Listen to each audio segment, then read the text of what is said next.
And so for the first part, I will talk about flipping the classroom today, where we will talk about clicking in another short little video next week. So flipping the classroom, I know that Lisa is going to do a good job with doing her presentation as well. And hopefully this is just a little bit different. So of course I gave all of you the idea to go out and get Parker Palmer's book, or even go on his website and download some of the podcasts. They were just absolutely wonderful. So he is one of my many favorites.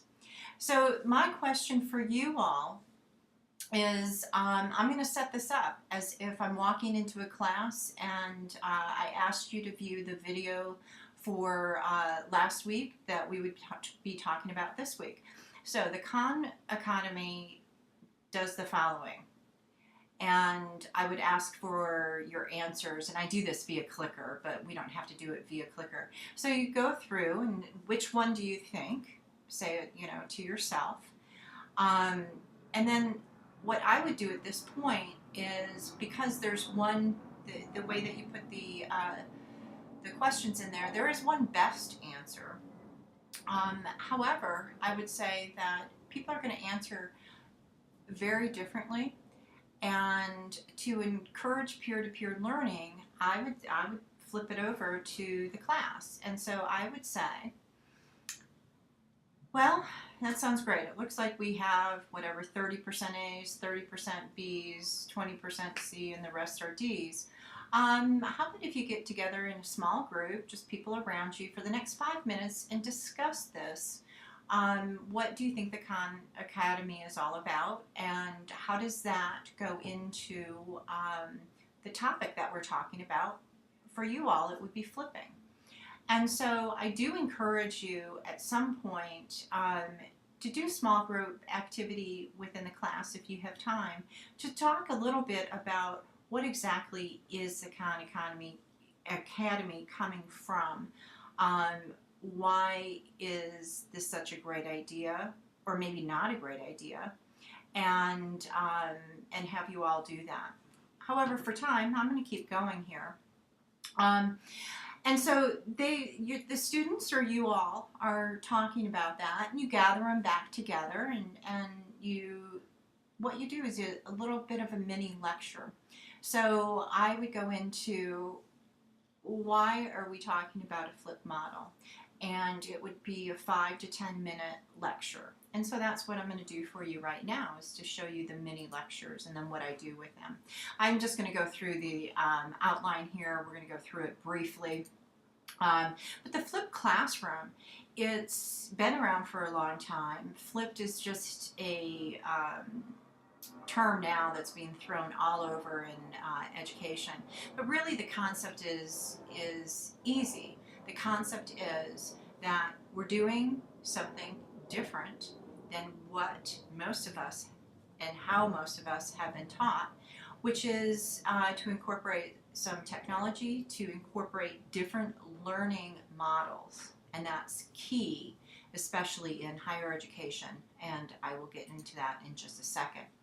So to me, flipping is a paradigm shift, period. It's a different way of thinking, and we're slowly going to get to where other people feel that this is important from K through 12. So the students, if you think about this from educational standpoint, students coming into the classroom right now, they are learning in a way that they are not used to learning, which is in K through 12, there's a lot of collaboration going on. There's a lot of active learning going on. Then they come into our classroom. It could be, honestly, 3 months removed from being a high school student. They come into your classroom, and for 45 minutes, there's a lecture, and they're like, oh my goodness, that's a lot to take in. So that's my view of flipping. It's just a paradigm shift. That's all it is. However, what it really means and how it could be defined is that you do the lecture, the video, the reading, you watch it, you read it prior to class. When you come into class, you apply what you have learned. which means it makes it tricky a little bit, and we'll talk about that in my next segment. But so it's simple. You lecture, you give them homework, you grade the homework. That's how it is today. But try this. You do a mini lecture just like I'm doing here, and I'll upload it to YouTube. They watch it, they come to class, and we talk and we do an activity, an open discussion about flipping. And they're going to understand how to do by actively learning. So that is Flipped Defined. Let's head on over to my website. And I want to show you what I have created. And this is just a repository. For me, it's just easier to do this. The video that you watched is in here, but let's talk. I want to talk a little bit about andragogy. Everybody says pedagogy, and pedagogy is actually the science, the art and science of helping children learn. That's what it is. And so I ask you in a rhetorical way, are we really, is it the art and science of helping adults learn, or is it the art and science of helping children learn? And so Malcolm Knowles introduced a theory, a model that is still in development of adult learning. And basically, everything is right in front of you, but basically it comes down to this. Adults have to understand the why. Adults bring different experiences into the classroom. They are also problem-based learners, and you need to incorporate that into your class if they're actually going to learn. And also, many adults are there because they want to better themselves. They want to go on something else, and they're the only ones saying, you know, I'm going to do it. So thus, they are motivated intrinsically. That is why you will always hear me say andragogy, and that is why I'm working on a model for andragogy for hospitality students, because truly it's not pedagogy. It is that we have a lot of experienced students coming in that add to the classroom. So I'm going to we'll go into clicking during the next time. However, I do go back to this, which is courage and guts. Do something in every class that scares you as a teacher. That's the only way to expand. And so even if you fail miserably, you'll know you failed miserably. It takes courage and guts to do something different, especially in the United States.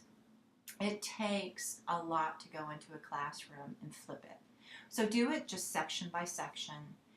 One section at a time. You may want to try a little something different. Have them watch the video. Do something just a little bit differently. So in flipping the classroom, you're really talking about active learning. And so the difference between active learning and passive is active is you're in it, you see it, you hear it, you're doing it, and you solidify the information. Versus the passive where you just are listening and you're hoping that you're absorbing it. Kind of like now.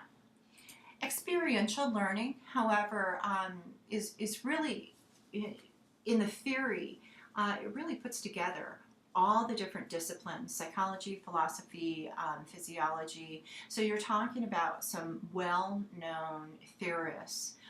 Kolb kind of put those all together in his own model, but really it comes down to it's just cyclical that goes around, in which you are observing, you're figuring out how whatever is being taught is being applicable in your own world, and then you test on it. So that's experiential learning at its best. Experiential learning is simply just putting meaning into what you're learning.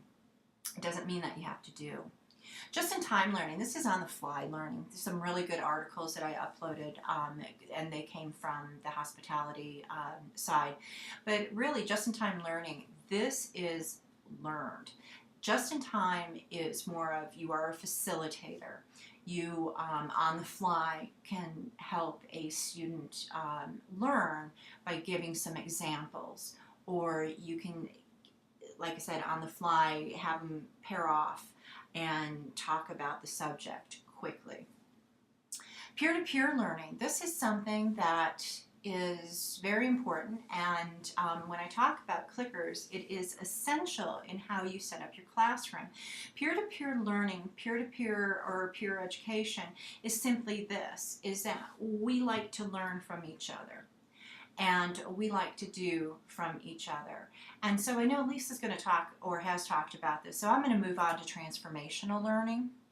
Transformational learning to me is if it was the at the peak of learning. This is really when things work and they change the learner.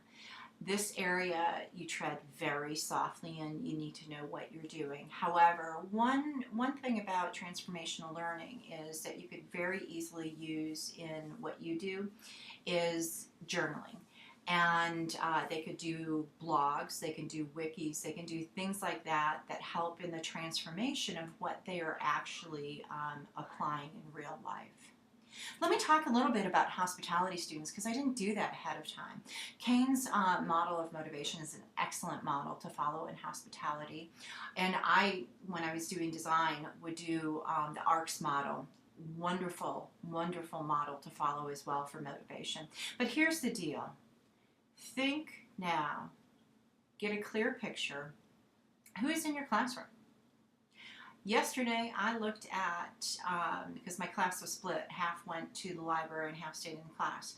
So I had about 25 students yesterday. So I was able to get to know their names and things like that. However, so I looked out. I would say out of the 25, probably 15 were international students. The rest of the students varied in diversity, in age, in experience. They're bringing that all in. So those are our hospitality students. They're not traditional students. They're not all totally on the other side, which is they're all not, working, etc.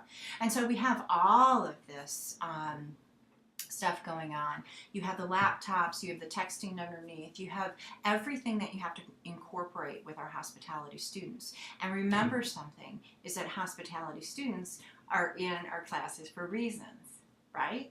Because they want to go into the hospitality side of our industry, which is, we always think they're extroverts, but they're not.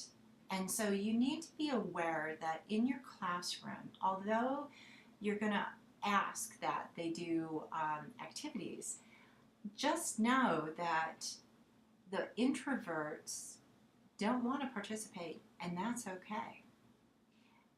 Be aware that the extroverts will race over everybody, but the introverts have something to say, and that's why you do some of the peer-to-peer, and that is why you do some of the small group, so those introverts can actually get the learning, but just in a different way. I don't want to talk too much about learning styles. This is an area that I research, but learning styles, there's so many different ones that you can do in the class. And if you want further information about learning styles, just let me know. And I will be happy to share with you the instrument that I use.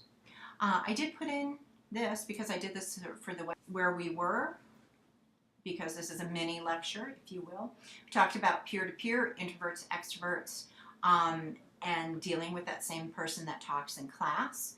Physically, you have to remove yourself of how you're talking and posing questions to one side of the class or the other. And I mean, it's just classroom management, and that's a little tough. So, just in time, we talked about just in time, but take a look here, and you can download it and look a little bit better. But if you look at just in time during class, all the way over, and I talk about the peer instruction over to the right, you take a look at what you are doing in class.